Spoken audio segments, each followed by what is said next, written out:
Hello everyone, कैसे हैं आप? I hope you all are good. So guys, welcome back to my channel Tika English classes. Guys, आज हम करने वाले हैं 11th क्लास बुक हॉर्नबिल से poem the voice of the rain. This poem has been written by Walt Whitman. The voice of the rain कविता जो है vault Whitman के द्वारा लिखी गई है। जैसा कि जो वॉल्ट व्हिटमैन कवि है वो एक रहस्यमय क्या है, कवि है। इट मीन दैट उनकी कविताओं में रहस्य होता है। ठीक है, इस कविता के अंदर कवि वर्षा के साथ अपनी काल्पनिक मुलाकात का वर्णन करता है। वर्षा की जो कोमल बौछार के रूप में पड़ रही होती है उससे क्वेश्चन पुट अप करता है कि वह कौन है। और बड़े अजीब बात ये होती है कि वो बारिश जो बौछार होती है वो आवाज़ देती है, आंसर देती है। क्या कहती है? स्वयं को धरती की कविता बताती है और कहती है कि किस तरीके से वो धरती पे गिरती है और किस तरीके से फिर वो धरती से उठकर आसमान में जाती है। आसमान में से जब नीचे आते फिर से वो धरती में समा जाती है। और दूसरी तरफ यहाँ पर जो कवि ने अपने दिल के अंदर जो अपनी जबान से जो वो गीत गाता है, उसके दिल से जो गीत निकलते हैं वो वापस फिर उसी स्थान पर आ जाते हैं। तो कितने सुंदर तरीके से यहाँ पर वर्णन किया है। तो आज भाई हम पढ़ने वाले हैं, बने रहिएगा मेरे साथ। वीडियो को लाइक कर दीजिए, चैनल को सब्सक्राइब कर दीजिए और बेल आइकन को प्रेस कर दीजिएगा ताकि सही समय पर आप तक नोटिफिकेशन पहुँचता रहे। चलो पढ़ते हैं आगे। कवि जो है यहाँ पर क्या कहना चाह रहे हैं? कवि कह रहे हैं, क्या कह रहे हैं? And who art thou। यहाँ पर कवि ने ये कहा है, क्या कहा है भाई? And who art thou, said I to the soft falling shower। कवि ये कहना चाह रहे हैं, क्या कहना चाह रहे हैं कि भैया यहाँ पर जो आर्ट का मतलब होता है, आर्ट का मतलब है आर, दाउ मीन्स होता है you. It mean that who are you, आप कौन है? सैड कहा, आई मीन होता है कवि। कवि कह रहा है कि मैंने कहा to the soft falling shower, यानी कि सॉफ्ट गिरती हुई बौछारों से, कोमलता पूर्वक गिरती हुई बौछारों से मैंने कहा। क्या कहा? कि आप कौन हैं? विच स्ट्रेंज टू टेल।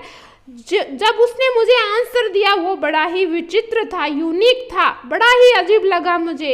एक बात जो मुझे अजीब लगी वो क्या थी कि give me an answer as here translated. कहते हैं कि उस बारिश की उस बौछारों ने मुझे क्या दिया? बैक आंसर दिया।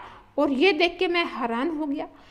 वही बात यहाँ पर ट्रांसलेट की गई है। I am the poem of earth. उस बारिश की बौछारों ने मुझसे कहा, अरे भाई मैं कौन हूँ? मैं पोएम ऑफ द अर्थ हूँ, इस धरती की मैं कविता हूँ। मैं क्या हूँ? इस धरती की मैं क्या हूँ? कविता हूँ। और sad the voice of the rain, उस बारिश की बौछारों की आवाज़ से ये आंसर निकल के आया, इटर्नल आई राइज इम्पैल्पेबल। इम्पैल्पेबल का मतलब होता है जिसे कोई छू ना सके। Out of the land and the bottomless sea. देखो यहाँ पर कवि ने कितने सुंदर तरीके से कहा है। इटर्नल होता है जो सदा लगातार चलने वाली होती है, और इम्पैल्पेबल का मतलब होता है जिसे छुआ ना जा सके, और बॉटमलेस का मतलब होता है जिसकी गहराई को नापा ना जा सके। क्या जो यहाँ पर बौछार है, जो बारिश है, वो क्या कहती है? वर्षा ने उत्तर दिया, क्या कहा? कि वह धरती की कविता थी। उसने कहा कि वह निरंतर रूप से धरती और अथाह सागर से पैदा होती है और कोई भी इसे छू नहीं सकता। और क्या करती है? वो विचरण करती है अपवार्ड टू हेवन, उस स्वर्ग में, उस आकाश में, अपवार्ड ऊपर की ओर जाती है। कहाँ से उठती है? धरती से उठती है। अथाह एक बॉटमलेस समुद्र से, जिसकी कोई भी गहराई को नहीं नाप सकता। बॉटमलेस समुद्र का मतलब है इसकी गहराई को जल्दी से मापा नहीं जा सकता। उस समुद्र से उठती है, उस धरती से उठती है, और कहाँ बढ़ती है? ऊपर की ओर बढ़ती है, स्वर्ग के आकाश की ओर। Hence vaguely forms altogether changed and yet the same। वैगुली का मतलब होता है अनिश्चित या अस्पष्ट रूप से। अब कहता है कि जब वो धरती से उठती है अस्पष्ट रूप से, जो यहाँ से कहाँ? आकाश की ओर क्या करती है? बढ़ती है, और उसे कोई ना तो कोई से छू सकता है। I descend to leave the road। इसका मतलब क्या होता है? जब एक एग्जाम्पल के द्वारा मैं आपको समझा देती हूँ, देखिए कि किस तरीके से जब बारिश होती है, ये समुद्र का पानी है, ठीक है, ये धरती है।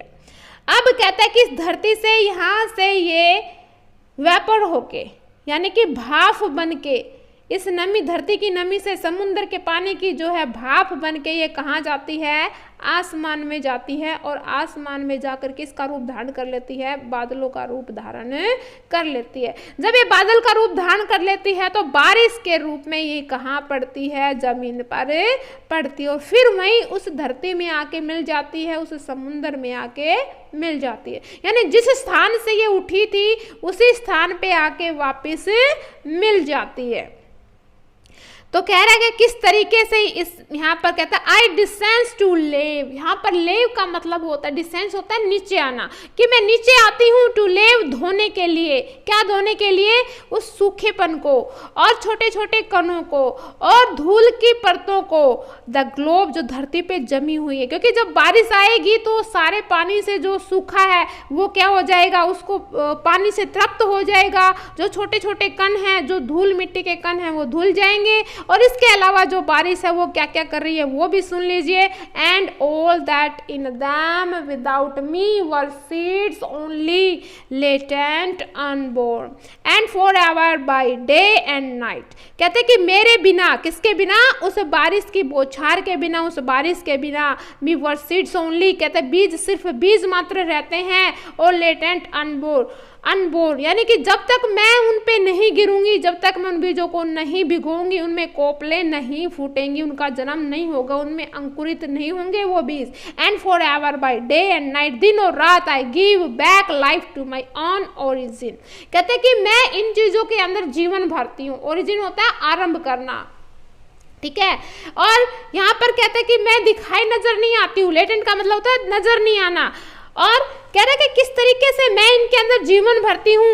एक सूखे हुए पौधे मान लीजिए, खेत मान लीजिए, जब मैं उन पे गिरती हूँ, जब मैं बारिश के रूप में आती हूँ तो उनके अंदर जीवन दे देती हूँ। And make pure and beautified, मैं उनको सुंदर बना देती हूँ और शुद्ध बना देती हूँ। For song issuing from its birth place after fulfilment wandering. इसी तरीके से जो कवि है वो अपनी भावनाओं को उजागर कर रहा है। कवि क्या कहना चाह रहा है कि एक बाकी के इन लाइनों के अंदर, कविता के अंदर बारिश का वर्णन क्या है कि बारिश जो बूंदें हैं कहाँ से शुरू होती है और कहाँ तक जाती है, फिर कहाँ पर उसी स्थान पर आ जाती है। ठीक वैसे जो कवि है वो अपने गीतों के बारे में बता रहा है कि उसके दिल से फॉर सॉन्ग के लिए इशू का, जो अगर हम गीतों का मुद्दा लेके चले तो ये भी गीत भी ठीक उसी तरीके से बर्थ प्लेस, जिस स्थान से जन्म लेते हैं उसी स्थान पर वापस अपना कार्य पूरा करने के बाद, घूमने के बाद वापस आ जाते हैं, ठीक है। उसके बाद रैक्ड और अनरैक्ड ड्यूली विद लव रिटर्न्स। अब इस लाइन के अंदर इसका जो मेन मतलब है वो सुन लीजिएगा। यहाँ पर बिल्कुल डिफरेंट जो है यहाँ पर मीनिंग निकलने वाला है। वो क्या है? इन 3 लाइनों के अंदर कवि ये कहना चाह रहा है, क्या कहना चाह रहा है कि भैया जिस तरीके से बारिश धरती से और अथाह समुद्र से एक भाप के रूप में आकाश में प्रवेश करती है और आकाश के अंदर बादल के रूप धारण करके बारिश के रूप में फिर से उसी जगह पर आके मिल जाती है, ठीक उसी तरीके से मेरे दिल से जो है गीत निकलते हैं, मेरी जुबान के माध्यम से बाहर आते हैं और पूरे वातावरण के अंदर घूमकर सबके दिलों को छू करके फिर वही गीत वापस मेरे हृदय में वापस चले जाते हैं। इसका मतलब होता है रैक्ड और अनरैक्ड, ठीक है। अब यहाँ पर जो रैक्ड और अनरैक्ड है, जिसे किसी के द्वारा सुना गया हो, ठीक है। रैक्ड और अनरैक्ड होता है जिसे किसी के द्वारा सुना गया हो या ना सुना गया हो। रैक्ड मानी सुना गया हो, अनरैक्ड मानी ना सुना गया हो। यानी कि कवि कह रहा है कि मेरे दिल से, मेरी आवाज से गीत निकलते हैं और किसी ने उसको सुना, किसी ने उसको ना सुना, और उसके बाद जो मेरे गीत है वापस फिर से मेरे दिल में वापस आ जाते हैं, ठीक है। तो इस तरीके से इस कविता के अंदर कवि जो है किससे, एक तरफ तो बारिश के उत्पन्न होने की, उसका जो उत्पन्न स्थान कहाँ है बारिश का, उसके बारे में वर्णन करता है। दूसरा जो है उसका जो गीत है वो उसका जन्म कहाँ से होता है, वापस कहाँ आके मिल जाता है। इस तरीके से जो है गीत बार बार वहाँ से पैदा होता रहता है, उसके दिल से पैदा होता रहता है और कवि के दिल को प्रसन्न और पवित्र बनाए रखता है। तो इस तरीके से यहाँ जो धरती माता को जो बारिश है वो शुद्ध बनाती है और सुंदर बनाती है। तो इस कविता के अंदर वॉइस ऑफ द रेन का सुंदर तरीके से जो है वर्णन किया गया है। इसके अलावा हम कर लेते हैं यहाँ पर कवि ने कौन कौन से सुंदर लिटरेरी डिवाइसेस का यूज़ किया है वो अब हम करने वाले हैं। चलो करते हैं हम कौन कौन से लिटरेरी डिवाइसेस का यूज़ किया है। अगर हम बात करते हैं पहला जो लिटरेरी डिवाइसेस है वो यहाँ पर कौन सा बनता है कि इसके अंदर कवि ने कहा है, क्या कहा है कि कौन सा लिटरेरी डिवाइसेस है। एक तो यहाँ पर अगर हम बात करते हैं आई राइज, यहाँ पर जो मैं उठती हूँ।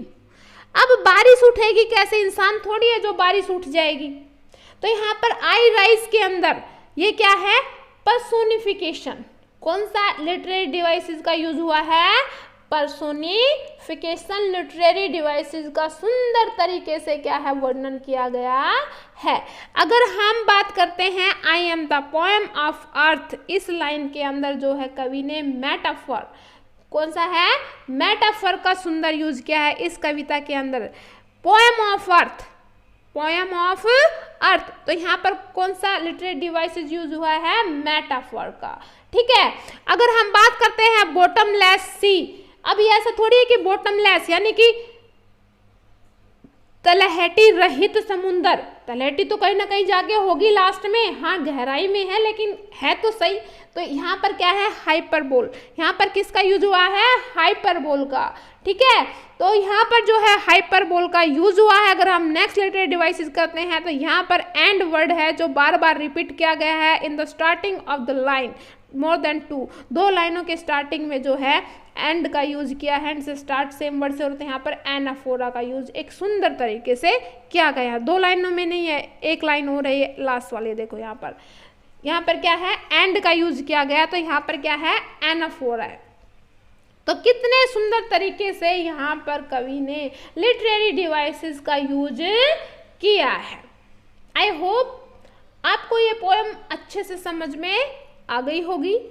अगर आपको बाकी की पोएम देखनी है तो आपको डिस्क्रिप्शन बॉक्स में लिंक मिलेगा, या इसके अलावा आप प्लेलिस्ट में भी सारी वीडियो देख सकते हो, चाहे वो 9th 10th 11th 12th किसी से भी रिलेटेड हो, प्रोज की वीडियो हो, पोइट्री की वीडियो हो, आप देख सकते हो। Thanks for watching my video.